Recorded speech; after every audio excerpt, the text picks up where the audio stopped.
Hello दोस्तों, कैसे हो आप सब। स्वागत है आपका अपने चैनल एजुकेट्स मैथमेटिक्स पे। उसमें हम लोग क्लास 9th एनसीईआरटी मैथ्स के अध्याय 10 वृत्त की प्रश्नावली 10.5 हम लोग सॉल्व कर रहे हैं। उसके 1 से लेकर के 4 तक जो प्रश्न है उनको हम लोग पिछली वीडियोस में भाई सॉल्व कर चुके हैं। उनका लिंक आपको इस वीडियो के डिस्क्रिप्शन पर मिल जाएगा। इसके पहले के जो अध्याय हैं उनको भी हम लोग पहले से सॉल्व कर चुके हैं। उनका भी लिंक आपको इस वीडियो के डिस्क्रिप्शन पे मिल जाएगा। अगर आप हमारे चैनल पर पहली बार है, वीडियो आपको पसंद आए, काम आपको पसंद आए, मेहनत आपको पसंद आए, then subscribe our channel so that आप ऐसे ही इंफॉर्मेटिव, इंटरेस्टिंग और हेल्पफुल कंटेंट प्राप्त कर सकें। चलिए बने रहिए वीडियो में। सीधे आते हैं प्रश्न 5 पर। हम लोगों का जो 5वां प्रश्न भाई क्या कह रहा है, आकृति 10.39 में एक वृत्त पर ए बी सी और डी 4 बिंदु हैं। ए सी और बी डी एक बिंदु ई पर इस प्रकार प्रतिच्छेद करते हैं कि कोण बीईसी बराबर 130 अंश दिया गया। देखिए आपके ए बी सी डी ये आपके 4 बिंदु दिए गए हैं जो कि वृत्त पर स्थित हैं। इसके बाद यहाँ पे देखिए एक भुजा ए सी और दूसरी भुजा बी डी एक दूसरे को इस बिंदु ई पर प्रतिच्छेद कर रहे हैं। अब यहाँ पे हमें कोण बीईसी का देखिए, कोण बीईसी ये दिया गया है 130 अंश और कोण ईसीडी देखिए आपका कोण कौन सा ईसीडी ये वाला 20 अंश का है। इसके बाद हमको बीएसी का यानी कि ये वाला कोण आपको ज्ञात करने के लिए कह रहा है। इसको सॉल्व करते हैं भाई। देखिए हम लोग अगर एनी हाउ किसी तरीके से ये वाला कोण पता कर लें तो जब आपको ये वाला कोण पता चल जाएगा तो आपके कोण ये बीएसी और कोण बीडीसी बराबर होंगे, क्योंकि एक ही वृत्तखंड के कोण है। और हम लोगों ने प्रमेय में पढ़ चुके हैं कि एक ही वृत्तखंड पर बने कोण बराबर होते हैं। तो सबसे पहले हम लोगों का जो दिया गया है कि हमारा कोण बीईसी बराबर 130 अंश जो दिया गया है उसको लिख लेते हैं यहाँ पर। तो देखिए हम लोगों का जो कोण बीईसी बराबर दिया गया है 130 अंश और इसके बाद कोण ईसीडी बराबर दिया गया है 20 अंश का।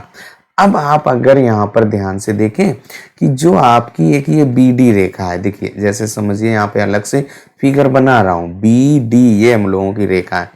इस बीडी रेखा पर आपका ईसी देखिए आपका ये ईसी ऐसे रेखा खड़ी है। इसके बाद कह रहा है कोण ये आपका ईसी। अब यहाँ पे कह रहा है कि कोण बीईसी ये वाला आपका कितना है 130 अंश।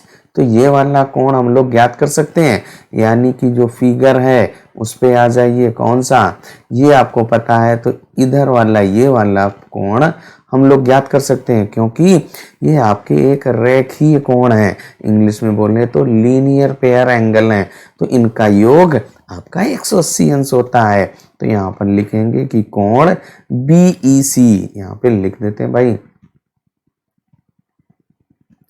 कोण बीईसी और फिर धन कोण जो आपका डीईसी कह रहे हैं, यहाँ पे कोण डीईसी बराबर 180 अंश। और ये क्यों बराबर है 180 अंश के, क्योंकि आपके एक रेखीय कोण बना रहे हैं, यानी कि लीनियर पेयर रैखिक युग्म कोण बना रहे हैं। यहाँ पे लिख देंगे कि रैखिक युग्म कोण। और रैखिक युग्म कोण का जो जोड़ होता है वो 180 अंश होता है। अब इसके बाद देखिए यहाँ पर जो हमें कोण बीईसी का मान दिया गया है, यानी बीईसी आपका 130 अंश है, वो रख दीजिए।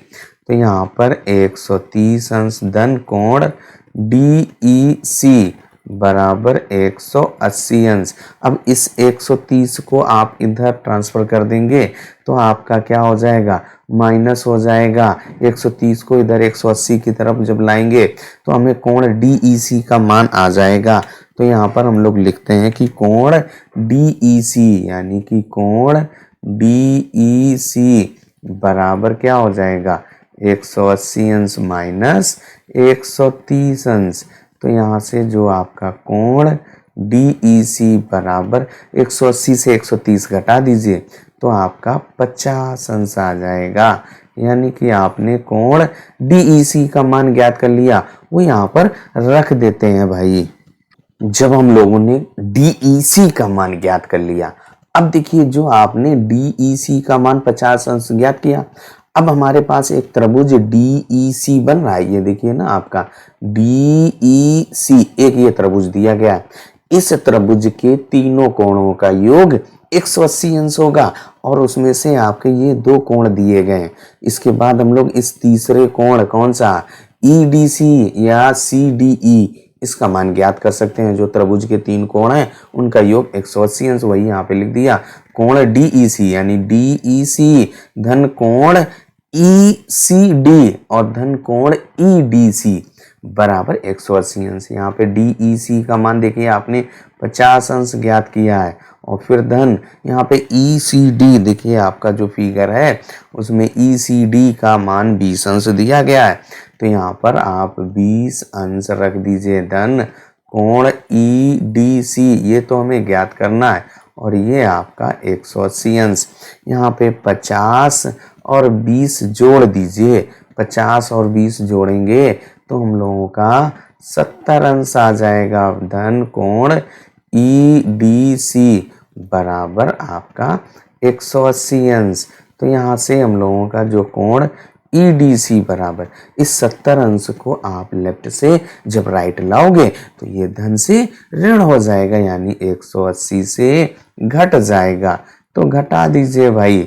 जब आप इसको घटाएंगे तो कोण EDC बराबर 110 अंश आ गया भाई। 180 से 70 घटाने पर 110 अंश आएगा।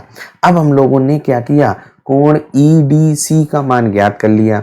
अब देखिए जो कोण EDC कहें या कोण BDC कहें, इस BC यानी इस BC चाप के द्वारा दो कोण बन रहे हैं। एक कोण BAC बराबर कोण BDC, इसको हम लोग समीकरण 1 दे देंगे।